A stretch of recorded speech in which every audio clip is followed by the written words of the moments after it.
Well, hi everybody, welcome to The Firewall. I'm Bill Whittle. Now normally we try to persuade people or illuminate issues here at The Firewall, but today I wanted to have a little campfire meeting for our team. You know, the small government, individual rights and responsibility, old school, constitution-loving, knuckle-dragging Neanderthals out there in flyover country. I know there's a lot of despair out there over the Obamacare decision, and I know the worst of it was that the law was upheld by the vote of a man we thought we could count on to protect us from the ever-encroaching federal government.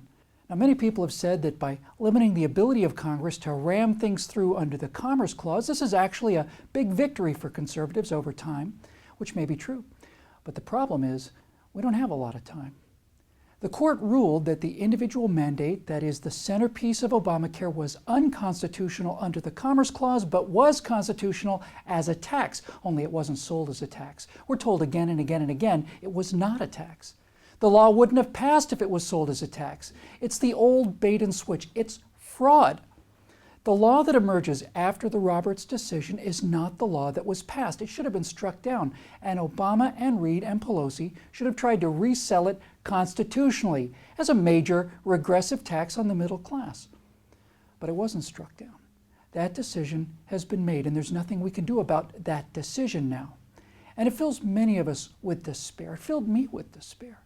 Because this isn't really about health care, is it? It's not just about the inevitable future that this law will lead to if we don't repeal it, namely, the idea of going to an office that looks and sounds like the DMV to plead for your daughter's life against a healthcare system that's tight on resources, or begging faceless bureaucrats who don't owe you anything for the hip replacement in place of 20 years of pain medication. You can't go anywhere else because there's nowhere else to go. That the government will hold our very lives in their oh so competent and compassionate hands is horrible, but this is even more horrible than even that. Because we now face a government that will make you do what it wants and tax you not only for what you do or buy, but also for what you do not do or do not buy until you bend a knee to its will. You'll be penalty taxed for drinking large sodas and riding ATVs and eating fried chicken and driving certain cars and not others. You'll be penalty taxed into living in approved places and recycling, and you'll be GPS monitored into paying by-the-mile road fees, and all of this is coming, we all know it. In America, the one place on earth where we used to look at the idea of people doing what they damn well pleased and saying, hey, it's a free country. That place, that idea, that one fortress, that one garden of actual, tangible freedom is in mortal danger, and we all know it, even if the rest of our generally well-meaning but badly and intentionally undereducated countrymen don't.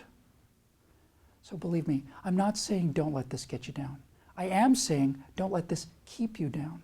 Because the one point that John Roberts made that I agree with is that ultimately it's unrealistic and even cowardly of us to expect 5 Americans to protect us from ourselves, even though that's their job.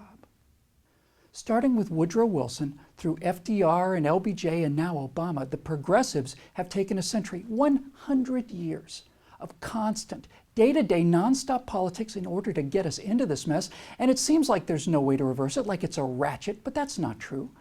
We have overturned the highest bar in the land, a wildly unpopular, progressive constitutional amendment, prohibition, bad idea, out it went, done.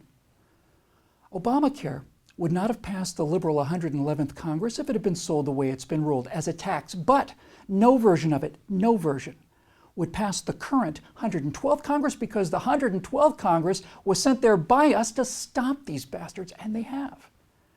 We can undo every one of these miserable affronts to our liberty if we decide to. Conservatives outnumber liberals 2-to-1. All we need to do is personally make sure that 5 people who would not have otherwise voted understand what's at stake and get to the voting booth on November 6th. If you believe, as I do, that the future of not only America but the entire idea of freedom is in mortal peril, I would ask you this. Would you rather do that, get 5 people to the voting booth, or freeze shoeless in the snow at Valley Forge?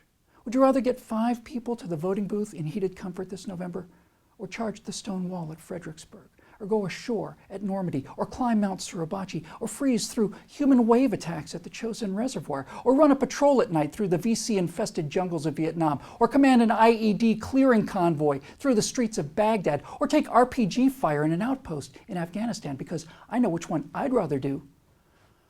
I've seen people say after the Supreme Court decision that it's over for America. I understand that emotion, I do. But don't fall prey to despair.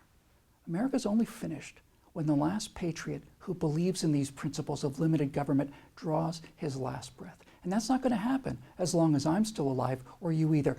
We are going to whip these progressive Marxist SOBs out of their boots come November. They've got us completely surrounded. The poor bastards. And if you want to keep messages like this coming, go to declarationentertainment.com today and become a citizen producer. We really need your help. I'm Bill Whittle. We'll see you next time on The Firewall.